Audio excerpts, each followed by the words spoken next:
नमस्कार साथीहरू, तपाईँहरूलाई टेक्निकल एजुकेसन युट्युब च्यानलमा स्वागत छ। आजको म यस भिडियोमा तपाईँलाई चाहिँ मल्टिमिडिया अनि यसका एप्लिकेसनहरू के छन् भन्ने बारे चाहिँ सिकाउन गइरहेको छु। यो चाहिँ एससी कम्प्युटर साइन्सको च्याप्टर 6 पनि रहेको छ र यसमा चाहिँ मल्टिमिडिया भनेको के हो अनि यो मल्टिमिडियाको एप्लिकेसनहरू, एडभान्टेज, डिसएडभान्टेजहरू चाहिँ यसमा हामी चर्चा गर्नेछौँ। यदि यस च्यानलमा नयाँ आउनुभएको छ भने यस च्यानललाई सब्सक्राइब गर्न नबिर्सनु होला र त्यसकै साइडमा रहेको बेल आइकनलाई पनि थिच्न नबिर्सनु होला ताकि अब आउने टेक्नोलोजीसँग रिलेटेड नयाँ नयाँ भिडियोहरू तपाईँलाई सबभन्दा अगाडि मिल्न सकोस्। ल आउनुहोस् सुरु गरौँ।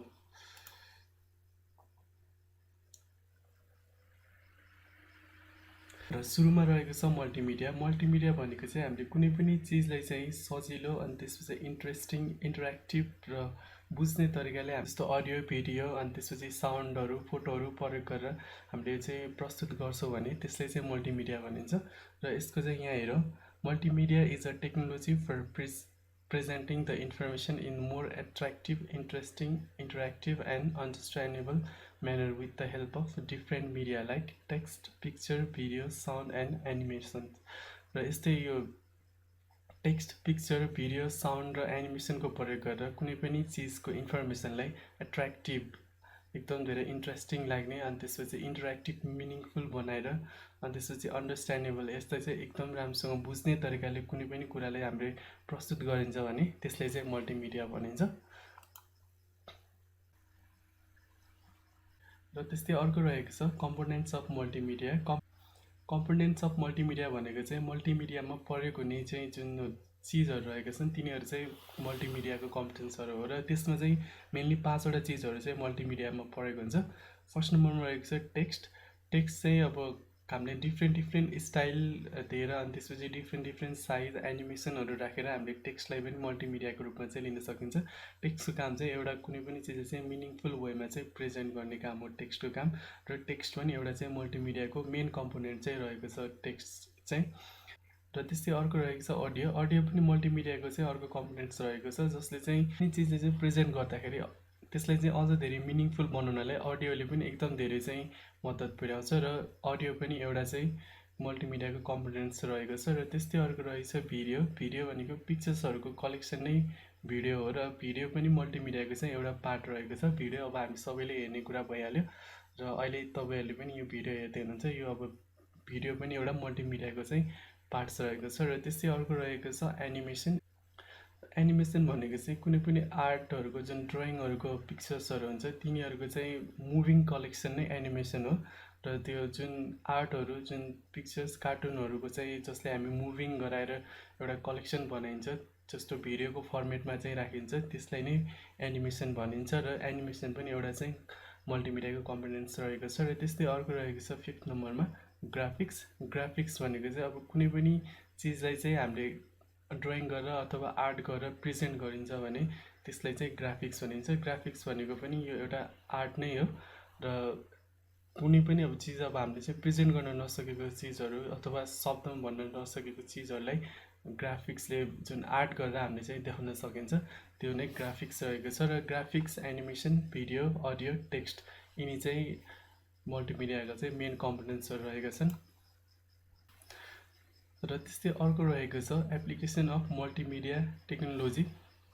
यो मल्टिमिडियाको चाहिँ एप्लिकेसनहरू के छ भनेर चाहिँ यहाँ म चाहिँ कुरा गर्न गइरहेको छु। मेनली चाहिँ यहाँ 6वटाको बारेमा चाहिँ कुरा गर्न गइरहेको छु।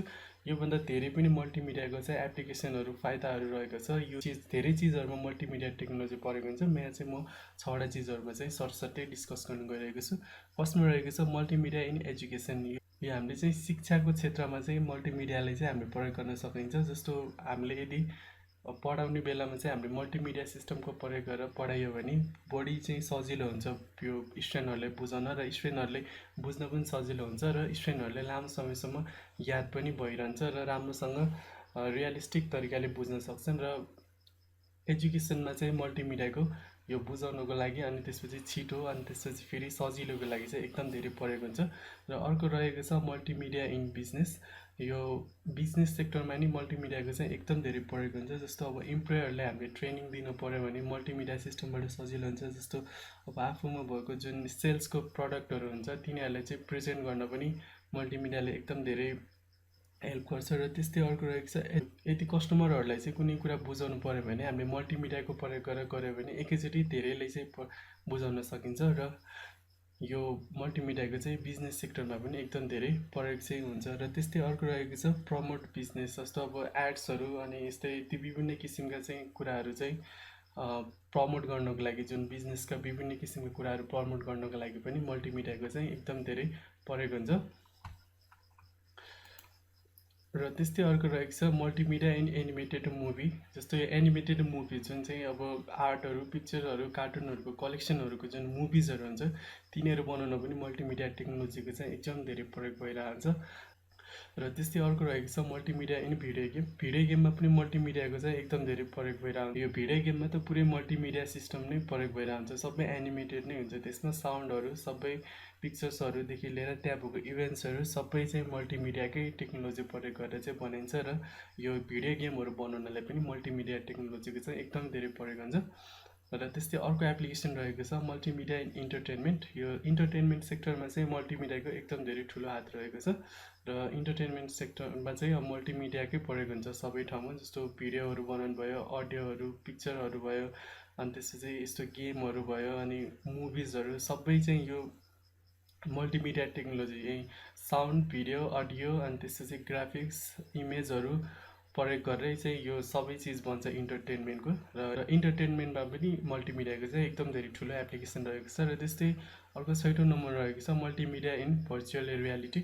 यो मल्टिमिडिया चाहिँ भर्चुअल रियालिटीमा पनि प्रयोग हुन्छ, जुन यो मानव निर्मित कम्प्युटर सिस्टमबाट बनाइएको इन्भाइरोमेन्ट जुन चाहिँ रियल जस्तो देखिने तर भर्चुअली बनेको जुन एउटा इन्भाइरोमेन्ट हुन्छ त्यसलाई चाहिँ भर्चुअल रियालिटी चाहिँ भनिन्छ। र यो सबै मल्टिमिडियाको टेक्नोलोजी प्रयोग गरेर बनाइन्छ। र यसरी मल्टिमिडियाको चाहिँ यस्तो 6वटा मेन एप्लिकेसनहरू रहेको छन्। र यो बाहेक अरू धेरै एप्लिकेसनहरू पनि रहेको छन् मल्टिमिडिया टेक्नोलोजीको, मेनली चाहिँ यिनीहरू भयो। र त्यस्तै एडभान्टेज अफ मल्टिमिडिया, जुन यो मल्टिमिडियाको फाइदाहरू के छन् भन्दाखेरि मल्टिमिडियाको धेरै फाइदाहरू रहेको छन्। अहिले चाहिँ अब जस्तो यो अहिले क्लासहरू गरिरहेको छौँ हामी, यो पनि एउटा मल्टिमिडियाकै यो एडभान्टेजले गर्दा चाहिँ भइरहेको छ। र त्यस्तै अरू धेरै किसिमका फाइदाहरू छन्, यहाँ हामी चाहिँ चर्चा गरौँ। It is use to present ideas information to others in effective way. यो चाहिँ अब आफ्नोमा भएको आइडियाहरू प्रेजेन्ट गर्नलाई अनि बुझाउनलाई र इन्फर्मेसनलाई चाहिँ इफेक्टिभ वेबाट अरूलाई बुझाउन सकिने हिसाबले चाहिँ यो मल्टिमिडियाले चाहिँ ठुलो मद्दत पुर्याउँछ। र यो मेन एडभान्टेज रहेको छ मल्टिमिडियाको। र त्यस्तै अर्को रहेको छ it is use in smart class for teaching different subject in interesting and effective way. जस्तो यो टिचिङमा पनि एकदम धेरै प्रयोग हुन्छ मल्टिमिडियाको चाहिँ। जस्तो अब हामी मल्टिमिडिया टेक्नोलोजी प्रयोग गरेर यदि टिचिङ गरिरहेछौँ भने यो चाहिँ एकदम धेरै इफेक्टिभ पनि हुन्छ, एकदम धेरै इफेक्टिभ पनि हुन्छ, इन्ट्रेस्टिङ पनि हुन्छ, र स्टुडेन्टहरूले बुझाउनु पनि सजिलो हुन्छ, र स्टुडेन्टहरूले बुझ्न पनि सजिलो हुन्छ, अनि यो चाहिँ लामो समयसम्म याद पनि भइरहन्छ। यस्तो यो जुन हामीले देखेर पढेको चिज चाहिँ धेरै लामो समयसम्म चाहिँ याद हुन्छ र इफेक्टिभ हुन्छ एकदम धेरै। यो एजुकेसन सिस्टममा पनि मल्टिमिडियाको चाहिँ एकदम धेरै ठुलो एडभान्टेज रहेको छ। र त्यस्तै अर्को रहेको छ student can learn, read and test his her knowledge using multimedia technology. अब मल्टिमिडियाको चाहिँ प्रयोग गरेर स्टुडेन्टहरूले आफै पढ्न पनि सक्छन्, त्यसपछि पढ्न, लेख्न र बुझ्न सक्छन्। त्यही भएर चाहिँ मल्टिमिडियाको चाहिँ एकदम धेरै ठुलो हात रहेको छ। र यो मल्टिमिडिया सिस्टम प्रयोग गरेर बनाएको जुन चिजहरू हुन्छ यिनीहरू चाहिँ इन्ट्रेस्टिङ र इन्टरेक्टिभ भएको कारणले गर्दाखेरि स्टुडेन्टहरूले आफै चाहिँ पढेर लेखेर बुझ्न सक्छन्, र आफ्नो चाहिँ के कस्तो छ त्यो आफूलाई चाहिँ टेस्ट पनि गर्न सकिन्छ मल्टिमिडिया टेक्नोलोजी चाहिँ प्रयोग गरेर। र त्यस्तै अर्को रहेको छ use in animated games and movies to make more realistic. यो चाहिँ एनिमेटेड गेमहरू बनाउनलाई भयो, मुभीहरू बनाउनलाई भयो, यो इन्टरटेनमेन्ट सेक्टरमा चाहिँ मल्टिमिडियाको एकदम धेरै ठुलो चाहिँ एडभान्टेज रहेको छ। र यिनीहरूमा चाहिँ मल्टिमिडिया सिस्टम एकदम धेरै युज हुन्छ। र त्यस्तै अर्को रहेको छ it is use in electronics advertising to present the information. जस्तो यो हामीले एडभर्टाइजमेन्ट गर्नु पऱ्यो, आफ्नो बिजनेसको अथवा कुनै पनि चिजको चाहिँ एडभर्टाइज गर्नु पऱ्यो भने मल्टिमिडिया सिस्टमकै प्रयोग हुन्छ, र जुन चाहिँ इफेक्टिभ पनि हुन्छ। जस्तो धेरैजनाले एउटै चिजले बुझाउन पनि सकिन्छ, र यो सजिलो पनि हुन्छ, छिटो पनि हुन्छ। त्यस कारणले गर्दाखेरि एडभर्टिजमेन्ट जुन एडहरू देखाउनु पऱ्यो हामीले आफ्नो बिजनेसहरूको अथवा केही चिजको भने त्यसमा पनि मल्टिमिडियाको चाहिँ एकदम धेरै ठुलो भूमिका रहन्छ।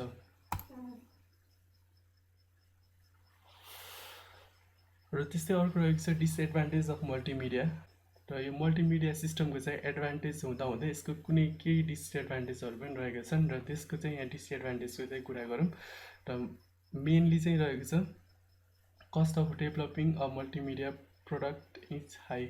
यो जुन मल्टिमिडिया सिस्टम जुन हामीले बनाउन जुन पैसा लाग्ने हुन्छ त्यो चाहिँ एकदम धेरै महँगो पर्न आउँछ र यो कस्ट चाहिँ एकदम धेरै हाई पर्न आउँछ। र त्यस्तै अर्को रहेको छ an ordinary computer does not support multimedia system. यो मल्टिमिडिया सिस्टम चाहिँ पुरै अब पहिलाको पुरानो कम्प्युटरहरूले त सपोर्टै गर्दैन र यो अलिकति एडभान्स टेक्नोलोजी चाहिँ चाहिन्छ मल्टिमिडिया सिस्टम चाहिँ सपोर्ट गर्नको लागि। र अहिलेको जुन यो भिडियो गेमहरू भयो यिनीहरू त झन् एकदम धेरै एडभान्स टेक्नोलोजीकै कम्प्युटरहरू चाहिँ चाहिन्छ र किनकि यिनीहरूको चाहिँ एनिमेसन एकदम धेरै हाई बनाएको हुन्छ र यिनीहरूलाई चाहिँ एकदम धेरै हाई ग्राफिक्सको कम्प्युटरहरू चाहिन्छ। त्यही भएर चाहिँ र एडभान्स टेक्नोलोजी प्रयोग भएको कम्प्युटरहरू चाहिँ प्रयोग गर्नुपर्ने हुन्छ। यो चाहिँ अर्को चाहिँ मेन डिसएडभान्टेज रह्यो। र अर्को त्यस्तै रहेको छ skill man power is required to operate multimedia. यो जुन मल्टिमिडिया टेक्नोलोजीको जुन सामानहरू हुन्छ र यो मल्टिमिडिया बनाउनको लागि चाहिँ हामीलाई चाहिँ स्किल भएको मेन पावर चाहिँ चाहिन्छ र त्यत्तिकै नजान्ने मान्छेहरूले चाहिँ बनाउन सक्दैनन्।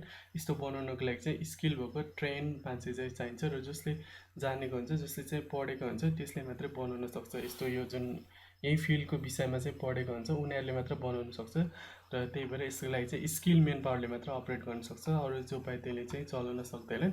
यो चाहिँ यसको अर्को मेन डिसएडभान्टेज भयो। र त्यस्तै अर्को रहेको छ it is an expensive technology. यो चाहिँ यो मल्टिमिडिया टेक्नोलोजी चाहिँ एकदम धेरै महँगो पर्न आउँछ र जस्तो अर्डिनरी बुक्सहरू मात्र पढाएर भन्दा पनि कम्प्युटर अनि त्यसपछि फेरि प्रोजेक्टरहरू प्रयोग गरेर पढ्दाखेरि यिनीहरूको कस्ट चाहिँ एकदम धेरै हाई पर्न आउँछ र यो टेक्नोलोजी चाहिँ एकदम धेरै एक्सपेन्सिभ हुन्छ र इफेक्टिभ त हुन्छ। यो हुँदाहुँदै पनि यो टेक्नोलोजी चाहिँ एकदम धेरै एक्सपेन्सिभ र जहाँ पाए त्यही चलाउन पनि नसकिने भएको कारणले गर्दाखेरि यसको चाहिँ अर्को यो पनि मेन डिसएडभान्टेज चाहिँ रहेको छ कस्टकै हिसाबमा पनि।